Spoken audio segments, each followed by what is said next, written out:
አንዴ ይኸውልኝ የዛሬ ታሪክ ደግሞ በጣም ለየት ያለ ነው የምነግራችሁ። እንግዲህ ሁሉም የኤርትራ ጉድ እዘረግፈዋለሁ በአማርኛ አድርጌ። ከዛ ዓለም ይስማልን፣ አብይ አህመድ ይስማልን፣ የኢትዮጵያ ሕዝብም ስሙልን። በቃ እኛ ኤርትራውያኖች ኑሮ አይደለም የምንኖረው። በቃ ስሙልን፣ እዘኑልን፣ አግዙን። በቃ ከእናንተ ተጋግዘን ተባብረን እነዚህ ሻዕቢያና ቲፒኤልኤፍ በቃ ወደ ህግ ማምጣት አለብን። ስነ ስርዓት መያዝ አለባቸው። እነዚህ በስንት የንጹሃን ህይወት እየቀለዱ ናቸው። እና እንግዲህ በዚህ ፎቶ የምታዩት ጴጥሮስ ሰሎሞን ይባላል። ያኛው ታጋይ ነው። ያቺ ደግሞ ሚስቱ ናት፣ አስቴር ትባላለች። እነዚህ ሰዎች የሚገርማችሁ በተለይ ጴጥሮስ ሰሎሞን የኢሳያስ ጓደኛ ነበር። በቃ ከሱ ተታግሎ ነው የመጣ 30 ዓመት እንግዲህ 30 ዓመት አስቡት። እና አንድ ቀን የሚገርማችሁ 15 ሰዎች ሆኖ ከዚህ ጴጥሮስ ሰሎሞን ሆኖ ኢሳያስ ምን አሉት? ለምን ህገ መንግስት አታደርግም?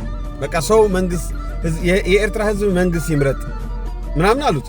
የተታገልነው ዓላማ እኮ የኤርትራ ህዝብ ነፃነት እንዲያገኝ ህግ እንዲመራው እንደዛ ነው። ስለዚህ ስብሰባ አድርግልንና በቃ መንግስት ይመረጥ። ስለዚህ አንተ ጊዜያዊ መንግስት ተብለ ነው የመጣው። የሚገርማችሁ ኢሳያስ ጊዜያዊ መንግስት ተብሎ ነው የመጣ ኤርትራ ላይ እና አሁን 34 ዓመት እንግዲህ ተቀምጠው አልወርድም ያለ ነው። እና እንደዛ ብለው አስተያየት ሲሰጡት ከዛ ኢሳያስ ክፉ ነው፣ እባብ ነው፣ ሳይለንት ኪለር ነው። ምን ያዳረገ እሺ ምናምን አላቸውና ከዛ ከየቤታቸው ለ15 ጓደኞቹ ማለት ነው G15 ናቸው የሚባሉ G15 ነው መጠሪያቸው። ለ15 ጓደኞቹ ከየቤታቸው እያወጣ አሰራቸው። በቃ እስር ቤት አሁን የሉም።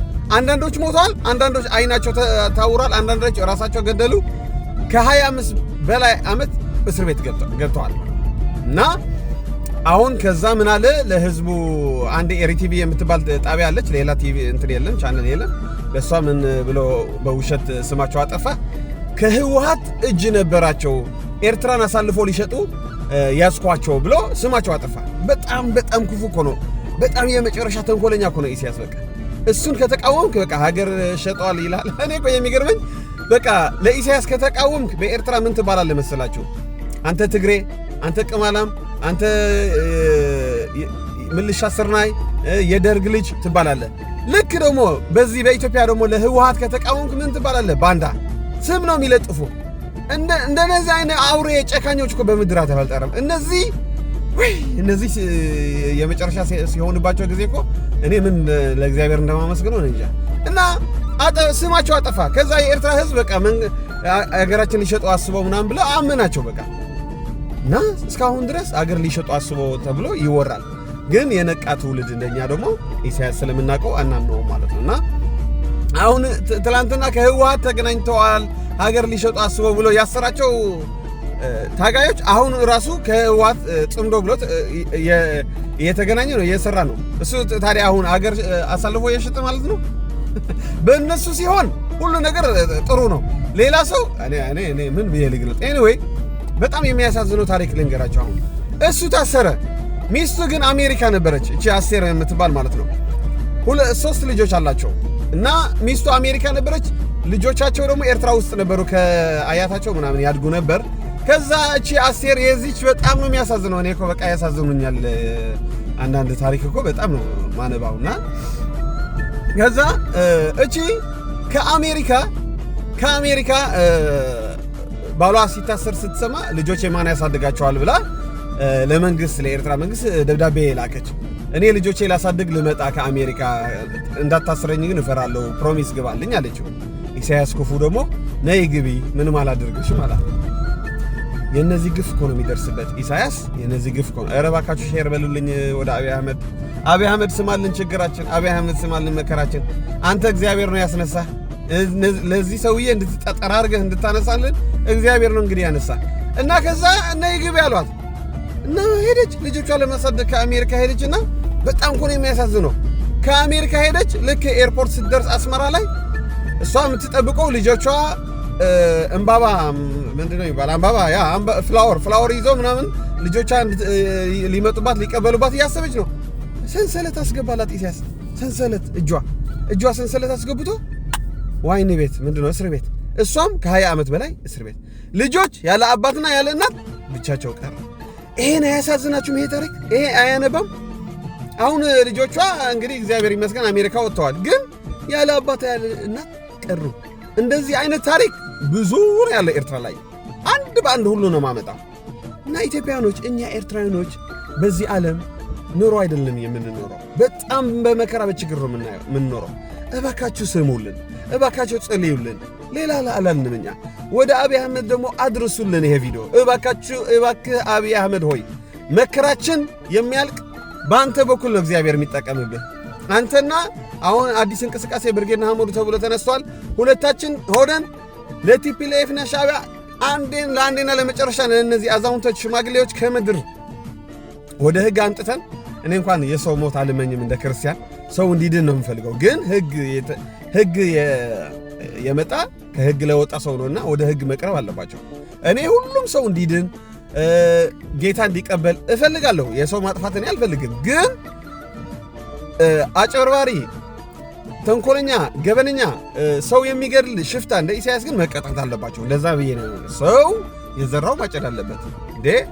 ህግ የተሰራ እኮ ከህግ ለወጥ ነውና እነዚህ ሰዎች መያዝ አለባቸው። በቃ ወደ ህግ መቅረብ አለባቸው። ማየት አለባቸው። በጨለማ መታሰር አለባቸው። ሰው እንዴ የስንት ህይወት እኮ ነው የተጫወተ ኢሳያስ። የስንት ኤርትራውያን ህይወት እኮ ነው የቀለደ ኢሳያስ። ጫወታላችሁ።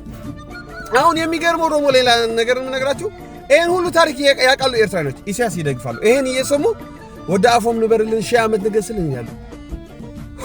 እኔ ምን ጭካኔ ያለ በህዝቡ፣ በኤርትራ ህዝብ ጭካኔ ያለ፣ የህዝቡ ጭካኔ እኔ በጣም ነው የሚገርመኝ። እግዚአብሔር እንዴት ነው እዚህ ምድር እኔ የፈጠርከኝ ነው ብለው በእውነት የኔ ስነ ልቦና እኔ እንጃ ለየት ያለ ነው። እኔ እግዚአብሔር እኔ እንጃ እንደነሱ አይደለሁም። እንደነዚህ ደጋፊዎች የኢሳያስ ደጋፊ እንደዛ አይደለሁም። ከነሱ ተመድቤ ኤርትራው መባል እኔ አልፈልግም። እነሱ ኤርትራውያን አይደሉም። ትክክለኛ ኤርትራዊ እንደኛ ነው፣ በሰው ችግር የሚያዘን ህግ የሚፈልግ። እኔ እነዚህ አሁን ወንድሞቼ እህቶቼ ቤተሰብ አይደሉ። እንደ ታሪክ ስሰማ ግን አለቀስኩኝ፣ አዘንኩኝ። እግዚአብሔር ሆይ ፍትህ አውጣላቸዋል። በቃ አሁን አንዳንዶች ሞተዋል፣ አንዳንዶች አይነ ስውር ሆኑ። አይገርማቸው? እነዚህ አሁን አስቡ ወንድሞቼ፣ 30 ዓመት ማለት ቀላል አይደለም።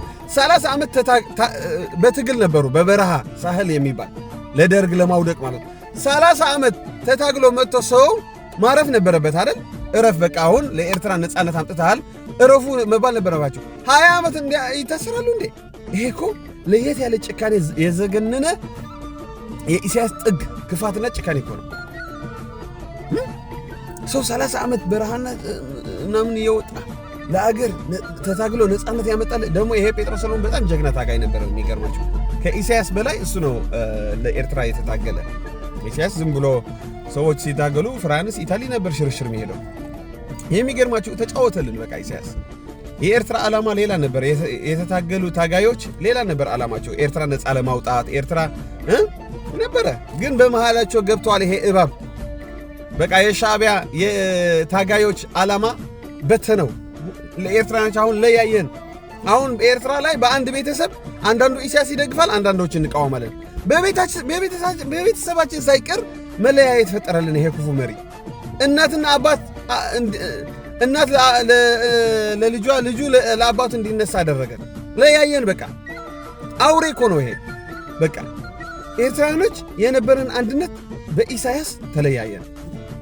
በቃ ተለያየን። ደጋፊ ተቃዋሚ የተባለ የሚገርማችሁ ቤተክርስቲያን ሳይቀር የደጋፊዎች የተቃዋሚዎች ቤተክርስቲያን አለ። አሁን እዚህ ውጭ ሀገር ደጋፊዎች ብቻ የሚሄዱበት ቤተክርስቲያን አለ፣ ተቃዋሚዎች ብቻ። እስከዚህ ድረስ ነው ኢሳያስ እንግዲህ ያደረገን። ይሄ ነገር አያሳዝናችሁ?